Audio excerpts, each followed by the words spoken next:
హాయ్ అండి, అందరికీ నమస్తే. అంతా ఎలా ఉన్నారు? Welcome to my channel. ఈరోజు నేను ఒక మంచి వీడియోతో మీ ముందుకు వచ్చానండి. తిరుపతిలో ఎయిర్ బైపాస్ రోడ్లో పిఎల్ఆర్ ఫంక్షన్ హాల్లో ఎగ్జిబిషన్ పెట్టారండి. మామూలుగా ప్రతి సంవత్సరం ఫర్నిచర్ ఎగ్జిబిషన్ అయితే పెడతారు. ఈ సంవత్సరము ఇలా బ్రాసో ఐటమ్స్ కూడా పెట్టుండారండి. చాలా అంటే చాలా బాగున్నాయండి.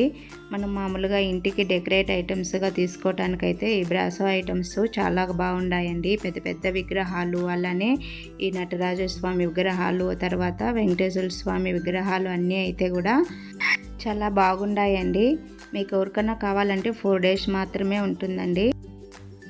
మనకి పూజకు కావాల్సిన చిన్న చిన్న విగ్రహాలు కూడా ఉన్నాయండి. ఇక్కడ చిన్న చిన్న లింగాలు, అలానే నంది, తర్వాత అమ్మవారి విగ్రహాలు అన్నీ ఉన్నాయి. అలానే మనకి హ్యాంగ్ చేసే దియాస్ కూడా ఉన్నాయండి. చాలా బాగున్నాయి. కొద్దిగా చిన్న వస్తువులు అయితే కన్నా రీజనబుల్ రేట్లోనే ఉన్నాయండి.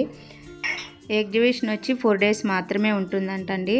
మీకు ఎవరికన్నా కావాలంటే కనుక మీరు భిన్న వచ్చి మీరైతే షాపింగ్ చేసుకోండి. అలానే ఈ వీడియో లాస్ట్ వరకు స్కిప్ చేయకుండా చూడండి. నేను మొత్తం అయితే ఈ వీడియోలో చూపించాను. అలానే ఇలా ఉల్లిలు అయితే చాలా వెరైటీస్ ఉన్నాయండి. చాలా బాగున్నాయి ఈ బ్రాసో ఐటమ్స్ అయితే కనుక తప్పనిసరి ఒకసారి ట్రై చేసి చూడండి. లాస్ట్ వరకు వీడియో అయితే స్కిప్ చేయకుండా చూడండి.